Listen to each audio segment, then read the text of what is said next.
Un étudiant s'est suicidé vendredi dernier dans sa résidence universitaire de Lyon. Il s'est jeté de la fenêtre du 5e étage.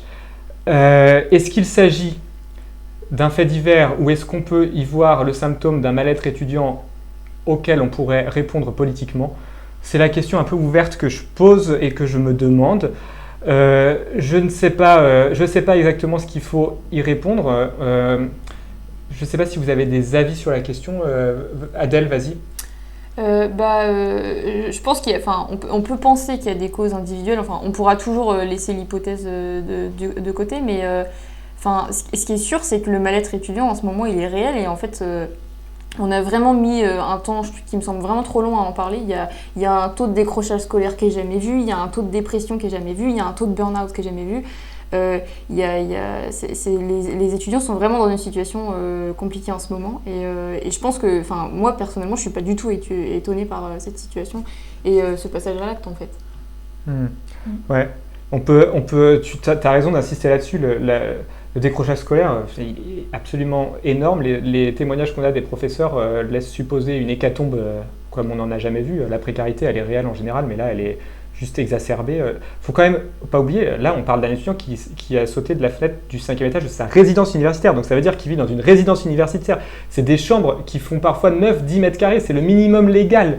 Vous vivez là-dedans. C'est déjà extrêmement difficile quand vous passez votre temps à la fac, à la bibliothèque universitaire, à sortir avec vos amis. Mais là, en ce moment, ce qui se passe, c'est qu'en plus, on leur demande de rester là-dedans en permanence. Enfin, c'est invraisemblable.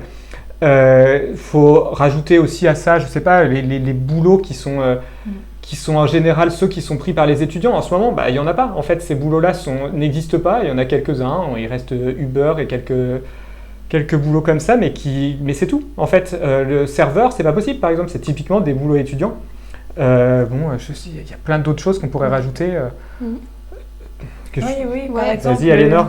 Par exemple, voilà. Alors, le travail, c'est un gros problème parce que globalement, tous les métiers, les jobs étudiants qu'ils faisaient, tout est fermé. Donc, voilà, c'est un gros problème. Et puis, ils sont tout seuls, quoi. Enfin, il y a une espèce d'extrême solitude. Après, bon, dans les résidences étudiantes, ils sont pas tout seuls non plus, mais après, il y a quand même beaucoup d'étudiants qui sont rentrés chez leurs parents et tout. Donc, en soi, il n'y a plus beaucoup de monde dans les résidences étudiantes et puis ils ne sont pas forcément avec les gens qu'ils connaissaient d'habitude. Les relations sociales sont vachement diminuées et c'est clair que quand tu vis en plus dans un 9 mètres carrés et que tu dois rester dans ton 9 mètres carrés parce que de toute façon tu as tous tes cours dans ton 9 mètres carrés sur ton ordinateur, quoi, tu peux pas... voilà, c'est un peu l'enfer, quoi. Non mais tu as raison de dire ça, il y a des gens qui sont avec leur téléphone portable et leur forfait free à 2 € pour donner, avoir leur cours. On s'imagine pas le dédoublement des galères. Alors, on dit ils ont moins de relations sociales, comme tout le monde. Ouais, sauf qu'en fait, quand tu es étudiant, t'imagines l'étudiant qui vient d'arriver en ville, qui est en L1 en première année de licence, qui vient d'arriver à l'université, pour peu qu'ils connaissent personne là, mais c'est un cauchemar quotidien pour cette personne. Alors vous pouvez être étudiant et bien le vivre, mais je pense que ça peut assez vite devenir horrible, particulièrement dans ce cas-là, parce que l'étudiant, c'est un statut qui est soumis à la précarité, je pense. Oui, complètement. Puis là, c'est exacerbé, quoi. Et du coup, y en a qui se donnent la mort. C'est tragique, ça on arrive à ce point-là, quoi. On a appris par Médiacité hier qu'une autre étudiante à Lyon avait mis fin à ses jours, d'ailleurs, il y a quelques mois. Donc, en fait, on voit que ça révèle aussi d'autres suicides dont on n'avait pas parlé auparavant. On commence à parler de celui-là. Mais il n'y a pas de chiffre précis, il n'y a pas un registre des suicides en France, des suicides étudiants, donc on ne sait pas exactement. Et évidemment, le gouvernement ne communique pas là-dessus, même s'il avait les chiffres, ce n'est pas vraiment en sa faveur.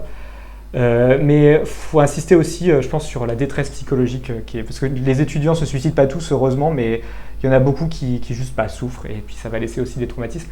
Je propose de regarder, je vous demanderai votre avis après, mais je propose de regarder une vidéo de Romain Narbonnet, qui est étudiant à Lyon et qui est un camarade de classe de cet étudiant qui a fait une tentative de suicide. Il est pas mort, il est entre la vie et la mort.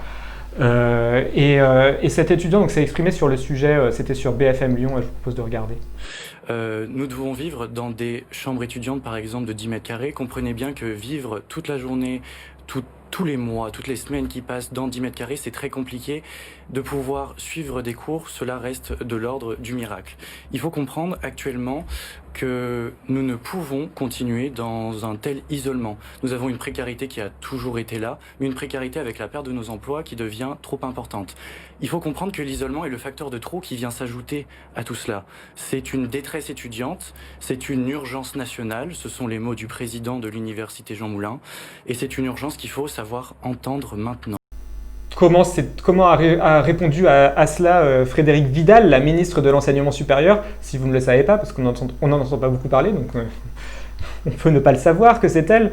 Alors, ce qu'elle a dit, c'est sur RTL, elle a dit « On a 60% des étudiants qui veulent revenir en présentiel, 40% qui ne le souhaitent pas. » C'est l'inverse. Peu importe, je veux dire 40% des étudiants qui veulent... Je veux dire, au fond, elle joue sur une espèce de division qui n'a pas lieu d'être. Oui, il y a des étudiants qui veulent... Il y a des étudiants qui veulent revenir en cours. Précisément, pourquoi ils veulent revenir en cours au milieu d'une pandémie, mis à part parce qu'ils sont dans une détresse sociale énorme. Les chiffres sont plutôt inquiétants qu'autre chose. C'est une absence d'interprétation de chiffres où j'ai l'impression qu'elle est juste en train de jouer un espèce de statu quo. Je sais pas, Adèle, tu voulais réagir? Oui, complètement, c'est ça. C'est que oui, les étudiants, de toute façon, ils savent pas ce qu'ils veulent. On met aussi l'accent un peu... c'est comme d'habitude, on les pointe du doigt parce que voilà, ils font des soirées, ceci, cela. Et là, il y a un côté, oui, de toute façon, il y en a que ça arrange bien de rester en distanciel, derrière leur écran, comme ça, ils n'ont pas besoin de se lever le matin. Ce genre de truc, en fait, où... Mais ça esquive le problème parce que déjà, en France, franchement, la santé mentale, c'est franchement pas très glorieux. Mais en plus, là, en ce moment, tous les services psychiatriques, ils sont débordés. Et d'ailleurs, il y avait déjà des problèmes là-dessus au printemps et on n'en parle jamais. La santé mentale, on n'en parle jamais. Et franchement, je trouve que c'est vraiment inquiétant parce que dans les facultés, les services de psychologues qui sont mis à disposition pour les étudiants, ils sont débordés. Et il y a des gens qui se retrouvent vraiment démunis et c'est inquiétant qu'on n'ait pas de quoi accompagner les jeunes, surtout que le passage à l'âge adulte, c'est pas forcément un passage facile comme on sait, quoi. Oui, c'est clair. Ouais. Oui, aucune aide de prévue, ni psychologique, comme tu dis, ce qui serait la moindre des choses, ni financière, parce que ça ajoute de la difficulté à la difficulté.